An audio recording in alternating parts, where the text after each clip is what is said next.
So step 3. So ito yung sinasabi ko na dinownload ko na link. Ito siya, ito. Diagnostic extractor tool, yan. So 10 MB lang to, dinownload sa internet. So step 3 na ako, dito na ako sa ano, data tool. Pag natapos nyo yung step 2 pala, lalabas to, itong unit report. Ito. Itong dalawa. Ito yung ipapadala nyo sa opisina, sa provider nyo. Sa amin, chart browser yung provider. So dito, extract lang natin.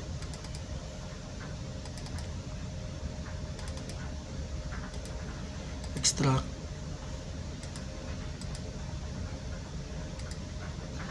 So USB. So may password yan. Yung password yan ibibigay din kasama sa email. Mag-i-email yung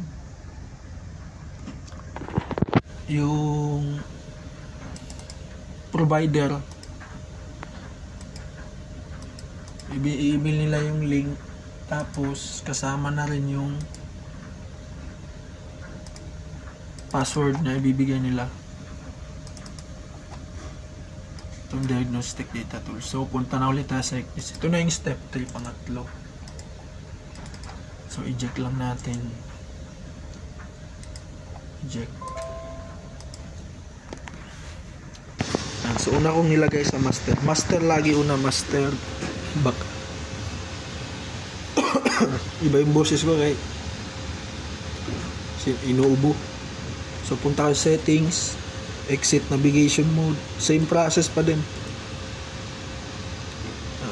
Kailangan ito hindi to umiilaw. Pag naka-blue to, ulitin nyo. Ito, hindi siya nakailaw na blue. So update software. And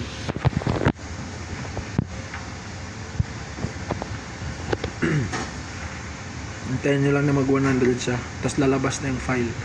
Yan, so lumabas na yung diagnostic data tool. So install.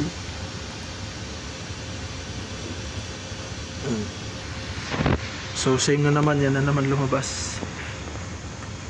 So wait lang natin. Tagal siya, mga 5 to 8 minutes, max ng 10 minutes, ganyan. So i-post ko lang yung video, tapos tuloy ko lang mamaya. So yan na siya. Yan na naman, vessel type name. Nilagay ko ulit yung vessel name tsaka IMO number. So itong step 3, ito yan siya. Step 3, ito. Run the diagnostic tool data. Step 3 yan siya.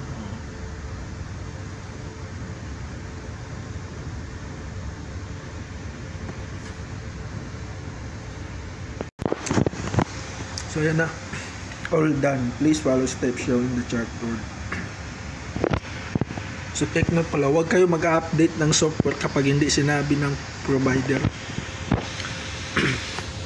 So done, okay. So sabi dito, hayaan lang daw na kaganyan.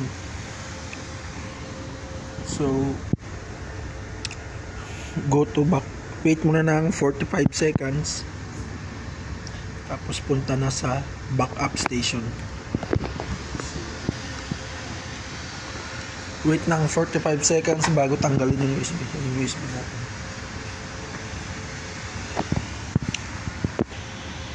So sige. Tatanggalin na natin. Maggulo yung pagka-video. Gumagalaw yung kamay. Wala kasi akong stabilizer sa cellphone. So ito na sa backup. Gagawin na natin siya. Insert, lagay. Same process din. Punta settings, exit navigation mode. Ito, exit navigation mode. Di ba pag pupunta kayo sa tigritor ng kailaw to, dapat hindi to ng kailaw.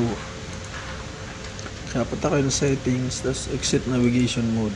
Yes. Yan. Hindi na siya ng kailaw, di ba? So, update software. So, same process pa din. Na lumabas na yung file. Diagnostic data installed. Yes. So, na pala, nintayin pala natin yung ano. lalagay dyan yung email, yung i-type mo yung pangalan ng barko tsaka yung IMO number.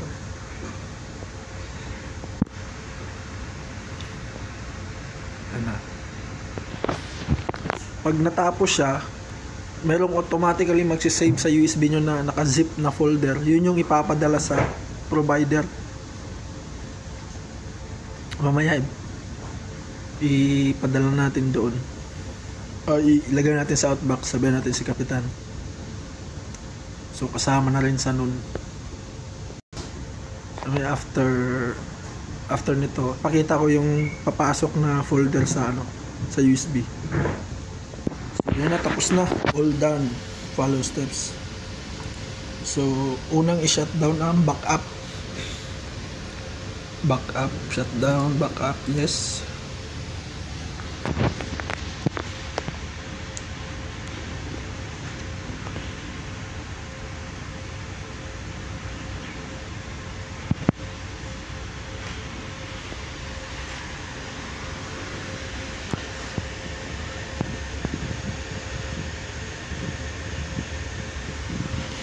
Sunod, master na shutdown.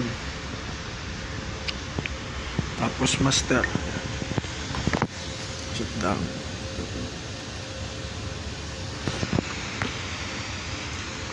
So tanggalin ko na yung USB dito.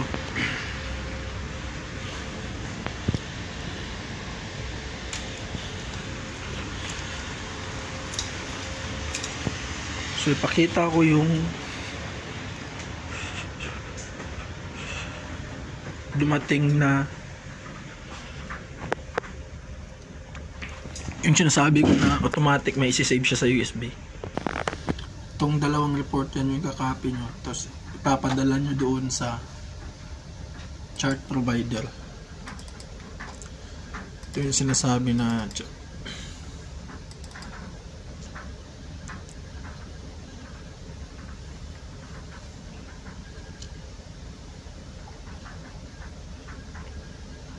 yan ang nakalagay.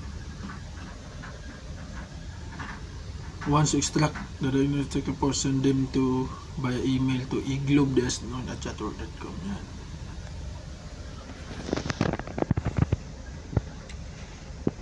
So apat yan sila, yung dito dalawa sa number 3, ito yung nasa USB ngayon, dalawa rin yan dito. Itong number 1 certificate lang to saglit lang yan.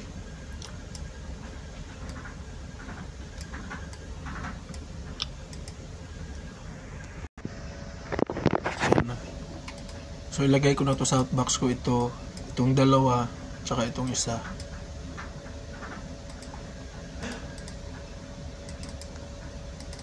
Ito. Yan, so apat sila. So tingnan natin yung disk natin kung na-update na yung software. Ipapadala na yun ni Kapitan. Unang i-on yung master. I-on mo yung master. Uy!